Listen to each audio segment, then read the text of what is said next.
পঞ্চম স্কন্ধতে প্রিয়ব্রত কথা আলোচনা করা হয়েছে। কারণ উত্তানপদ রাজার বংশ যখন শেষ, নির্বংশ হয়ে গেল, বংশ শেষ, এইবার রাজত্বটা করবে কে? এই জন্য স্বয়ংভূ মনু গেলেন পর্বতের গুফাতে, গিয়ে বললেন, প্রিয়ব্রত বাবা, এতদিন তো সাধন ভোজন করেছ, এবার উঠো, যাও গিয়ে বিবাহ করো, আমার বংশ রক্ষা করো। তিনি বলেন, ক্ষমা করুন বাবা, আমি আর সংসার জীবনে প্রবেশ করব না, আমি হরিভজন করছি, হরিভজনই করব। আরে বাবা, তুমি না করলে আমার বংশ রক্ষা হবে কেমন করে? যখন বাবার কথা শুনলেন না, তখন বাবা চলে গেলেন তার গুরুদেবের কাছে, আমার ছেলে তো আমার কথা শুনে না, আপনি একটু গিয়ে বুঝান। গুরুদেবের বাক্যতা ফেলা যাবে না।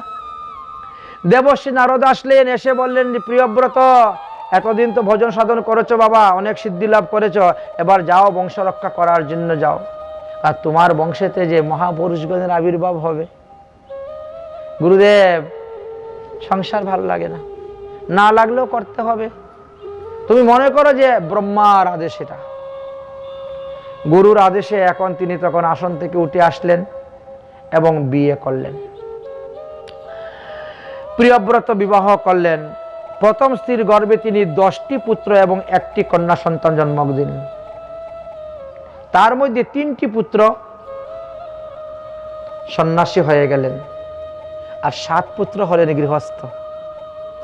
এই জন্য প্রিয়ব্রত ওই 7 পুত্রকে 7 দ্বীপের রাজা করেছিলেন। সেই সময়ে আমার পৃথিবীতে সপ্তদ্বীপা পৃথিবী ছিল না, তখন পৃথিবী একই ছিল। পরবর্তী সময়ে এই পৃথিবীতে 7টা দ্বীপের সৃষ্টি হয়েছে। প্রিয়ব্রত যখন দেখলেন যে রাত্রিবেলা সূর্য অস্ত হয়ে যায়, সমস্ত জিনিস অন্ধকার, লোকের বড় কষ্ট হয়, তিনি চিন্তা করেন, আমি যে তপস্যা করে তেজ অর্পণ করেছি, আমি আকাশে গিয়ে সূর্যের মতো তাপ দিয়ে সবাইকে আলোকিত করে রাখবো। সূর্য যখন উদয় হয় তখন তিনি অস্ত চলে আসেন, সূর্য অস্ত গেলে তিনি গিয়ে উদয় হয়ে যান। 7 দিনের মধ্যে আর অন্ধকার কোথায় হয় নাই পৃথিবীর। ওই 7 বার রথ নিয়ে ভ্রমণ করেছেন বলে প্রিয়ব্রতের রথের চাকার দ্বারা ওই 7টি দ্বীপের সৃষ্টি হয়েছে। এই জন্য সপ্তদ্বীপা পৃথিবী। প্রিয়ব্রত 1100 কোটি বৎসর পৃথিবীর রাজত্ব করেছিলেন। চিন্তা করতে পারছেন? 1 বছর 1100 কোটি বৎসর তিনি একাই এই শশাগড়া পৃথিবীর রাজা হয়ে রাজত্ব করেছিলেন। আর তারপরে তিনি আর পুত্রদের উপরে রাজ্যভার অর্পণ করে দিলেন। প্রিয়ব্রতের দ্বিতীয় স্ত্রীর গর্ভে 3টি পুত্র জন্ম হয়েছিল, আর তাদেরকে মন্বন্তর অধিপতি মনু বানিয়ে দিয়েছিলেন। প্রিয়ব্রতের 1টি কন্যা ছিল, সেই কন্যা ছিল উজ্জাসমতী, যে উজ্জাসমতীকে তিনি শুক্রাচার্যের কাছে বিবাহ দিয়েছিলেন। আর তার থেকে কি হলো, দেবযানী জন্মগ্রহণ করেছিলেন, সেটা আমরা পরবর্তী সময়ে আলোচনা করব। যাই হোক, এই প্রিয়ব্রতের বংশেতে অনেক রাজগণ জন্মগ্রহণ করেছিলেন। তার মধ্যে অগ্নিধ্র নামক রাজার কথা আলোচনা করা আছে। অগ্নিধ্র রাজার বংশেতে তারপরে এসে জন্মগ্রহণ করলেন রাজা নাভি। নাভির স্ত্রীর নাম হলো মেরুদেবী। নাভি প্রবর্গ নামক যজ্ঞ করেছিলেন এবং নাভির পুত্রের নাম হলো ঋষভদেব। ঋষভদেব তিনি কিন্তু ভগবানের অংশস্বরূপ ছিলেন। এই ঋষভদেব যখন রাজা হলেন, রাজত্ব করলেন এবং রাজগদ্দিতে বসলেন। ঋষভদেবের 100টা পুত্র সন্তান ছিল, তার মধ্যে সবথেকে বড় পুত্রের নাম ছিল ভরত, যার নাম অনুসারে আমাদের এই দেশের নাম ভারতবর্ষ হয়েছে। আমাদের এই দেশের নাম ছিল আগে নাভিবর্ষ, তারপরে ছিল অজনাভ বর্ষ, তারপরে হলো ভারতবর্ষ। এটা ঋষভদেবের পুত্র ভরতের নাম অনুসারে এই ভারতবর্ষ নাম হয়েছে। ঋষভদেব সবসময় ছেলেদেরকে বলতেন, তোমরা সবসময় ওই ভরতের কথা অনুসারে তোমরা চলবা, অন্য কারো কথা মানবা না, শুনবা না। যেহেতু বড় ছেলে ভরত, ভরতের উপরে রাজ্যভার অর্পণ করে দিয়ে ঋষভদেব তপস্যা করতে চলে গিয়েছিলেন এবং তিনি তপস্যা করে সিদ্ধি লাভ করেছেন বলে লুকে লুকারণ্য তিনার কাছে ভিড় করত, যার কারণে তিনি কি করতেন, ওই মলত্যাগ করে সেই মল গায়ের মধ্যে মেখে নিতেন, যাতে ওনার কাছে কেউ না আসে, কেউ এসে না বসে, কথা না বলে, ওনাকে বিরক্ত না করে, সাধন ভজনে যাতে বিঘ্ন না করে। এই জন্য বলছে বৈষ্ণবের ক্রিয়া মুদ্রা বুঝা বড় ভার। হ্যাঁ, বিষম ব্যবহার বৈষ্ণবদের। ঋষভদেবের কাছে অষ্টসিদ্ধি এসে উপস্থিত হয়েছে, আপনি আমাদেরকে নেন। তিনি বলছেন, আমি কোনো সিদ্ধি চাই না। অনিমা, লগিমা, প্রাপ্ত, কাম্যা আদি যে অষ্টসিদ্ধি স্বয়ং এসে উপস্থিত, আমার লাগবে না, এই সমস্ত সিদ্ধির প্রয়োজন নেই। যে সিদ্ধি প্রাপ্তির জন্য মানুষ কত চেষ্টা করে, সাধন করে, ভজন করে, আর সেই সিদ্ধি অনাহাসে ঋষভদেবের কাছে আসে, ইনি বলছেন চাই না। কারণ সিদ্ধি নিলে ভগবানকে পাওয়া যাবে না, ভগবানের প্রেম ভক্তি থেকে বঞ্চিত হওয়া যাবে। সেই সিদ্ধি আমার কি প্রয়োজন, আমার কোন কাজে লাগবে? এই জন্য তিনি সিদ্ধিটা চাইলেন না, আমার সিদ্ধির প্রয়োজন নেই। ভরতকে রাজ চক্রবর্তী পদে বসিয়ে দিলেন, আর দিয়ে তিনি স্বয়ং হরিভজন করতে চলে গেলেন এবং হরিভজন করতে করতে তিনি নিত্যধাম প্রাপ্ত হয়ে গেলেন। তারপরে রাজা ভরত 1 কোটি বৎসর পর্যন্ত রাজত্ব করলেন। 1 কোটি বৎসর পর্যন্ত রাজত্ব করার পর এবার তিনি তিনার পুত্রদের উপর রাজ্যভার অর্পণ করে তিনি বনে গেলেন তপস্যা করতে। কালাঞ্চন পর্বত, এটা বর্তমানে নেপালে পড়েছে।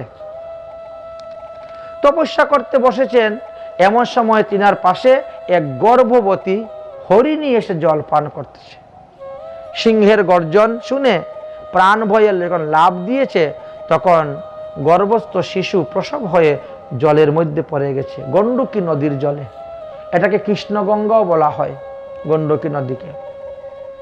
হরিণী তো লাফিয়ে লাফিয়ে চলে গেছে, আর শিশুটা জলের মধ্যে পড়ে গেছে।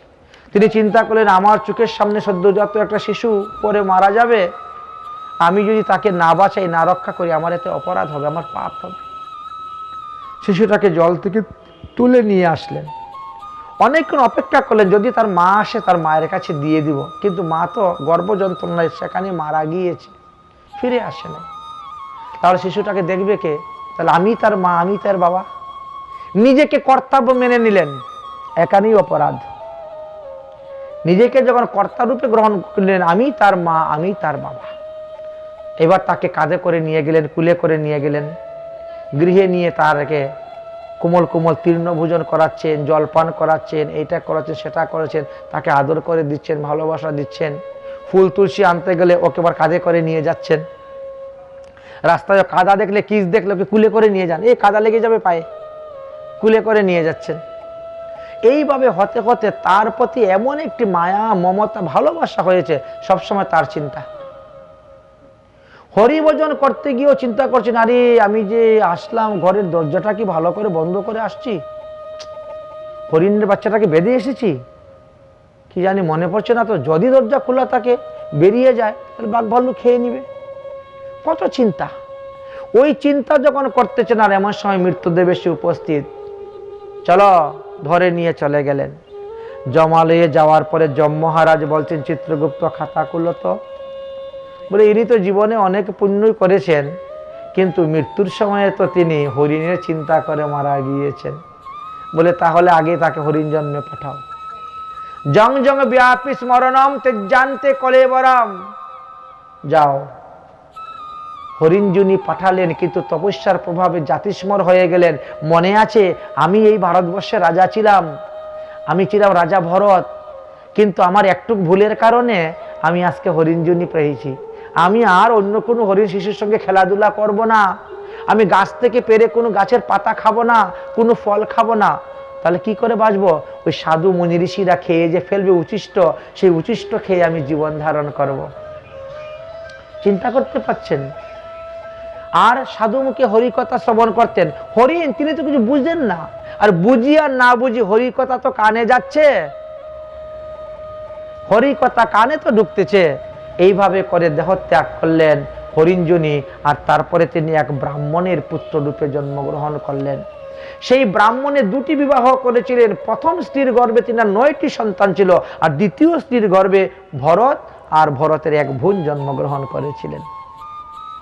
জাতিস্মর বলে তিনি কারোর সঙ্গে কথা বলতেন না, মৌন থাকতেন, জ্বরের মতন বসে থাকতেন।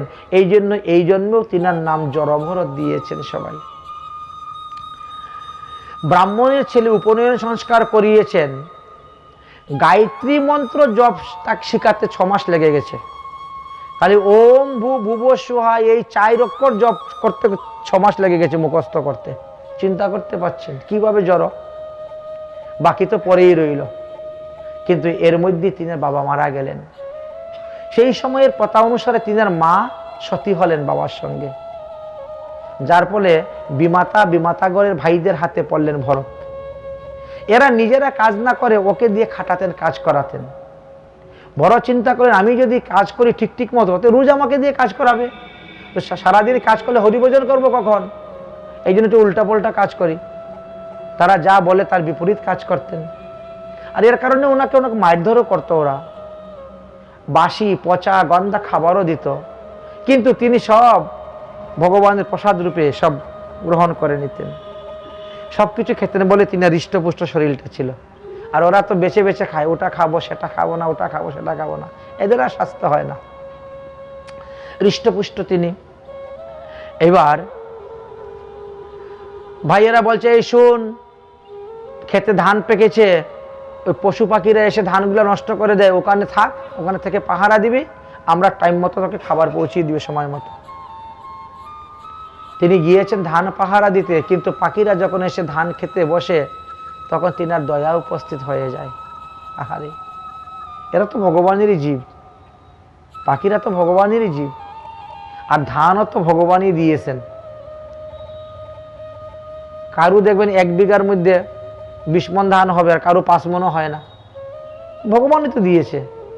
তিনার মনে এই বিচার, তিনি মনে মনে বলছেন রামজি কা চিড়িয়া, রামজি কা ক্ষেত, খারে চিড়িয়া ভর ভর পেট, একটারও ভাগায় না, তারায় না।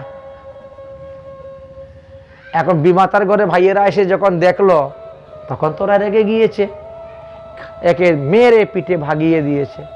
যা, সংসার ত্যাগ হয়ে গেল। ভাইয়েরাই মেরে পিঠে ভাগিয়ে দিয়েছে। চলে যাচ্ছেন জঙ্গলের দিকে, কোথায় যাবেন তার কোনো ঠিকানা নেই, হাঁটতেন। দৈবক্রমে রাত্রিবেলা হয়ে গেছে, একদল ডাকাইত উনাকে পেয়েছে। ডাকাইতটা পেয়ে উনাকে ধরে নিয়ে গিয়েছে মা কালীর সামনে বলি দিবে, নরবলি দিয়ে কালী পূজা করবে। প্রারব্ধ কর্ম দেখেন কি। জড়ভরত মনে মনে চিন্তা করেন আমি তো কোনোদিন কাউকে নরবলি দেই নাই, আমি তো কাউকে কোনোদিন দুঃখ দেই নাই এরকম, তাহলে আমার এই জন্মে এত দুঃখ কেন উৎপন্ন হলো? দেখি। ঠাকুরের নাম নিচ্ছেন, কিন্তু মা কালী স্থির থাকতে পারলেন না।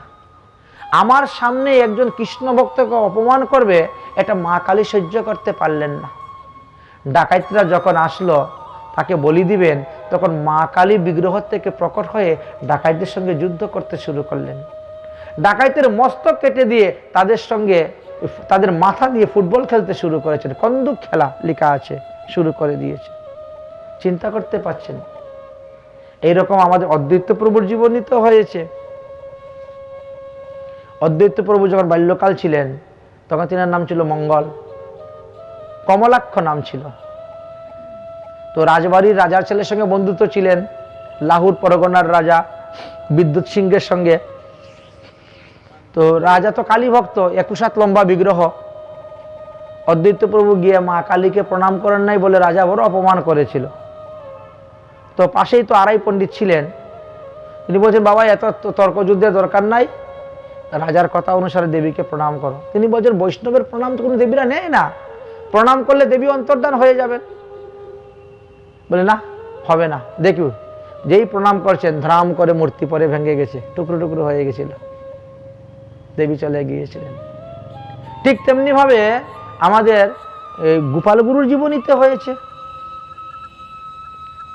গোপাল গুরু যখন বৃন্দাবনে এসে ভজন করলেন, তখন তিনার শিষ্য ছিলেন ধ্যানচন্দ্র। ধ্যানচন্দ্র ছিলেন উড়িষ্যায়, অসুস্থ হয়ে গেছেন। বৃন্দাবনে ভজন করতে করতে চিঠি লিখেছেন যে, ধ্যানচন্দ্র তুমি তাড়াতাড়ি ফিরে আসো, আমি অসুস্থ, আমার চিকিৎসা করতে হবে। ধ্যানচন্দ্র যখন আসলো, তখন ডাকাইতেরা ধরে ফেললো। ডাকাইতেরা ধরে নিয়ে গেল বলি দেওয়ার জন্য। যখন ডাকাইতেরা বলি দেওয়ার জন্য ধরে নিয়ে গেল, তখন ধ্যানচন্দ্র চিন্তা করলেন, কালী তো অবৈষ্ণব, অবৈষ্ণবের জন্য প্রাণ দিয়ে কোনো লাভ নেই, অবৈষ্ণবের সেবা করে কোনো লাভ নাই, সেবা করতে গেলে বৈষ্ণবের সেবায় প্রাণ দিতে হবে। তো কি করব, বাইরে দিয়ে তালা মারা, পালিয়ে যাওয়ার উপায় নাই। তখন নিজের গলার মালা খুলে মা কালীর গলায় মালা পরিয়ে দিয়েছেন, তুলসীর মালা। ঝুলার থেকে বের করে দাদুর সঙ্গে মা কালীর তিলক করে দিয়েছেন। আর মা কালীর দক্ষিণ কর্ণে গিয়ে কৃষ্ণ মন্ত্রে দীক্ষা দিয়েছেন।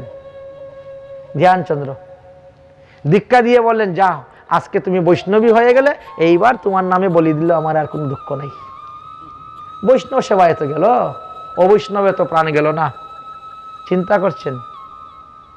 মা কালী তখন ডাকাইতের সর্দারকে স্বপ্নে দেখাচ্ছেন, এই তুই কাকে ধরে এনেছিস নরবলি দিয়ে আমার পূজা করবে? তুই যাকে ধরে এনেছিস তিনি তো আমার গুরুদেব। স্বপ্ন আদেশ। তখন ডাকাইতে এসে ধ্যানচন্দ্রকে ছেড়ে দিয়ে চরণে ধরে স্তুতি ভক্তি করে ক্ষমা চেয়ে ছেড়ে দিলেন। এমনই হয়েছিল, ঠিক এখানে তাই হয়েছিল। ডাকাইতদেরকে বধ করার পর জড়ভরত যখন বেরিয়ে গেলেন, তখন রাজা রহুগণের পাল্লায় পড়ে গেলেন। সিন্ধু দেশের রাজা রহুগণ তিনি রওনা হয়েছেন কপিল ভগবানের কাছ থেকে দীক্ষা নিবেন। পালকির মধ্যে বসে 4 জন লোক তিনাকে পালকি দ্বারা বহন করে নিচ্ছে। তার মধ্যে একজন লোক অসুস্থ হয়ে গেছে। 3 জনে তো পালকি বহন করা যায় না। রাজা বলছেন, যাও, যাকে পাবে তাকে ধরে নিয়ে আসো, এটা আমার দেশ, এখানে আমার প্রজারা সব আছে। সামনে গিয়ে জড়ভরত কি পেয়েছে, উনাকে এনে পালকি বহন করতে লাগিয়েছে। সে মনে মনে চিন্তা করলো, আমিও তো অনেক হাতি ঘোড়া চড়েছি, অনেক পালকি বহন করে চলেছি, তা এবার পালকি বহন করলে আমার প্রারব্ধ কর্ম কেটে যাবে। তাই পালকি বহন করতে শুরু করেছেন, কিন্তু লক্ষ্য আছে পায়ের নিচে পড়ে যাতে কোনো পিপিলিকা না মারা যায়।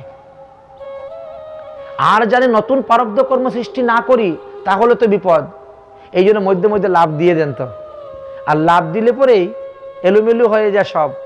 আর কাঠের পালকি তো রাজার মাথার মধ্যে আঘাত লাগে। 1 বার নয়, 2 বার নয়, 3 বার নয়, তখন রাজা রেগে গিয়েছেন। রাজার ক্রোধ এসে গেছে। রাজা তখন খুব বিশ্রীভাবে ওনাকে কথাবার্তা বললেন, পরিহাস উপহাস চলে, অনেক কিছু বলছেন। শেষ পর্যন্ত মৃত্যুর ভয়, প্রাণদণ্ডের ভয় দেখাচ্ছেন। চাবুক মেরে পিঠের ছাল তুলে দিব, তোকে শুলে চড়াবো, তোকে আমি দণ্ড দিব, তুই জানিস আমি সিন্ধু দেশের রাজা রহু, আমি যা ইচ্ছা তাই করতে পারি। তখন জড়বড় চিন্তা করলেন, তো এইবার আমার কথা বলতেই হবে, মুখ খুলতেই হবে। কারণ রাজা তো এত অহংকার অভিমান নিয়ে যদি যায় দীক্ষা নিতে, কপিল ভগবান তো দীক্ষা দিবে না, কারণ দীক্ষা গ্রহণ করার মতো পাত্র সে এখনো তৈরি হয় নাই। তো পাত্র তৈরি করার কাজ কার? সাধুদের। সাধুরা অপাত্রকে পাত্র তৈরি করে, অযোগ্য ব্যক্তিকে যোগ্য তৈরি করে। আমি যখন এই রাজাকে কান্দে করে নিয়ে কপিল ভগবানের কাছে যাব, তখন কপিল ভগবান সবার আগে আমার কানটা ধরবে। এই 7 দিন ধরে বহন করে এই ব্যক্তিকে নিয়ে আসলে আমার কাছে দীক্ষা দেওয়ার জন্য, তাকে একটু পাত্র বানিয়ে আনতে পারলে না? এই অপাত্রতে আমি কি দীক্ষা দিব? পাত্র বানিয়ে আনতে পারলি না, তখন আমি কি জবাব দিব? তখন আমাকে উদ্দেশ্য করে সমস্ত বৈষ্ণবের কলঙ্ক হবে। অতএব কথা বলে তার সঙ্গে তাকে পাত্র বানাতে হবে। এই জন্য তিনি কথা বলার জন্য প্রস্তুত হয়ে গেলেন। তিনি বলেন, হে রাজন, আপনি মারলেও আমার স্বভাবের পরিবর্তন হবে না। বলে, কেন হবে না? তুমি দুঃখ পাবে না? বলে, আমি কোথা থেকে দুঃখ পাবো? বলে, কেন? তোমাকে মারলে তুমি দুঃখ পাবে না? বলে, না, আমি বলতে কি দেখো নাকি দুঃখ পাবো? আমি বলতে তো আত্মা, আমার আত্মার স্বভাবের কখনো পরিবর্তন হবে না। আমার জীবাত্মা স্বভাবে কোনো পরিবর্তন হবে না। আপনি তো আমার দেহকে মারবেন, অতএব আমি যে স্বভাবের আছি সেই স্বভাবেই থাকবে।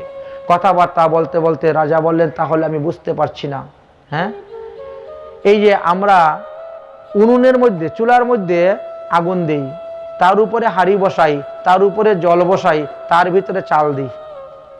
উনুনের আগুনের তাপে হাঁড়ি গরম হয়, হাঁড়ির তাপে জল গরম হয়, আর জলের তাপে চাল সিদ্ধ হয়, অন্ন হয়ে যায়। তাহলে তোমার জীবাত্মাটা যতই ভিতরে থাকুক না কেন, তোমার বাইরে যখন প্রহার করা করবে তখন তো তোমার লাগবেই। তুমি বলছো লাগবে না, বলে আপনি ভুল সিদ্ধান্ত। ওখানে চাউলের বদলা যদি কতটা পাথর দিয়ে দাও তো কি হবে? কিছুই হবে না। আপনি কেন মনে করতেছেন যে জীবাত্মা একটা চাউলের মতন, গরম লাগলে ভাত হয়ে যাচ্ছে? আত্মা এমন এক বস্তু, তাকে জলে ভিজানো যায় না, আগুনে পোড়ানো যায় না, রোদ্রে শুকানো যায় না, অস্ত্র দ্বারা কাটা যায় না। তো আপনি কি করবেন? আরে বাবা, এত বড় জ্ঞানী, আর তার কাঁধে হয়ে আমি যাচ্ছি, এই দাঁড়াও দাঁড়াও দাঁড়াও, নামো নামো নামো নামো। তুমি কি কপিল ভগবান? আমাকে পরীক্ষা করার জন্য এইরূপ ধারণ করে এসেছেন? কে তুমি? আমার পরিচয় দাও। বলে আমার পরিচয় জেনে সময় নষ্ট করে লাভ নাই, বরং দুটা আধ্যাত্মিক তত্ত্ব কথা শুনুন, এতে তোমার লাভ হইবে। হে রাজন, হরি না জানিয়া লাখো জানো যদি, সে জানাকে বলো ছাই। হরি না জানিয়া লাখো জানো যদি, সে জানাকে বলো ছাই। সে জানা হরি নাম সুদা জিব্বায় না পিয়ে, হরি নাম কি রস চাকিচ আর, কি রস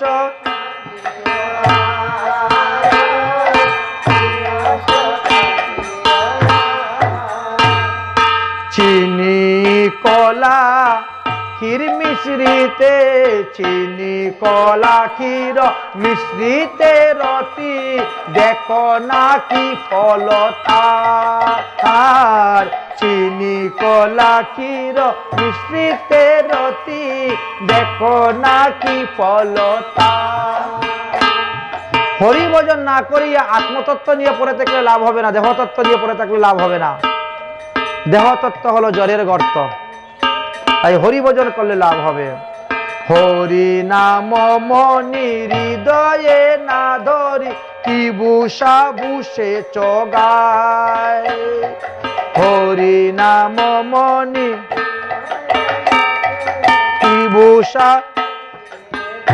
হে রাজন, তোমার গলায় তো একটা তুলসীর মালাও নাই, আর সমস্ত শরীর সোনা লুপা দিয়ে ভরে রেখে দিয়েছ। আবার তুমি যাচ্ছ দীক্ষা গ্রহণ করতে কপিল ভগবানের কাছে, হ্যাঁ, ভুল করতেছ। আরে সোনায় রূপায় জরিয়া তাকিলে, সোনায় জমে কি ছাড়িবে তাই, জমে কি ছাড়িবে, জমে কি। এখন যাতে তোমার পায়ে ধুলা লাগে না, এই জন্য তুমি পালকিতে যাচ্ছ, আর মরলে পরে ওই ধুলার মধ্যে তো তোমার কাজ হবে। হ্যাঁ, ঘুরাই দুলাই চরিয়া ফিরেছ, ধুলা না পশিবে গায়ে। আর ঘুরাই দুলাই চরিয়া ফিরেছ, ধুলা না পশিবে, ধুলা না। ওরে জানো না পবন ছাড়িবে যখন, জানো না ভূমিতে লুটাবে কায় গো, ভূমিতে লুটাবে কায়। আর ভূমিতে লুটাবে কায়, ভূমিতে লুটাবে কায়। রাজা বলছে সর্বনাশ, এত বড় তত্ত্বজ্ঞান যুক্ত ব্যক্তি, আর দেখি তো মনে হচ্ছে জ্বরের মতন। আশ্চর্য হয়ে গিয়েছেন তিনি। তখন তিনি বসলেন এবং উভয়ের মধ্যে আলোচনা হলো। উভয়ের মধ্যে কথাবার্তা বলতে বলতে বলতে বলতে 6 মাস গত হয়ে গেছে। 6 মাস ইষ্ট গোষ্ঠী হয়েছে। হওয়ার পরে বলে, আমি আর কপিল ভগবানের কাছে দীক্ষা নিতে যাব না, আপনি আমাকে দীক্ষা দেন। জড় ভরতের কাছে। কিবা ব্রাহ্মণ কিবা ক্ষত্রিয় কিবা বৈশ্য শূদ্র কেন নয়, যিনি কৃষ্ণ তত্ত্ববেত্তা তিনিই গুরু হয়। সে গৃহস্থ হোক, ব্রহ্মচর্য হোক, বানপ্রস্থ হোক, সন্ন্যাস হোক, ব্রাহ্মণ হোক, ক্ষত্রিয় হোক, বৈশ্য হোক, শূদ্র হোক, এতে কোনো নিষেধ নেই। যিনি কৃষ্ণ তত্ত্ববেত্তা তিনি গুরু হয়। তাই আমি আর কপিল ভগবানের কাছে দীক্ষা নিতে যাব না, আপনি আমাকে দীক্ষা দেন।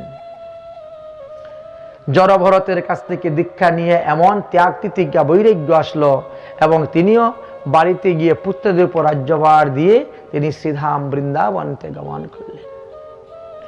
এইভাবে আমরা জড়ভরত উপকার পর্যন্ত আস্বাদন করলাম।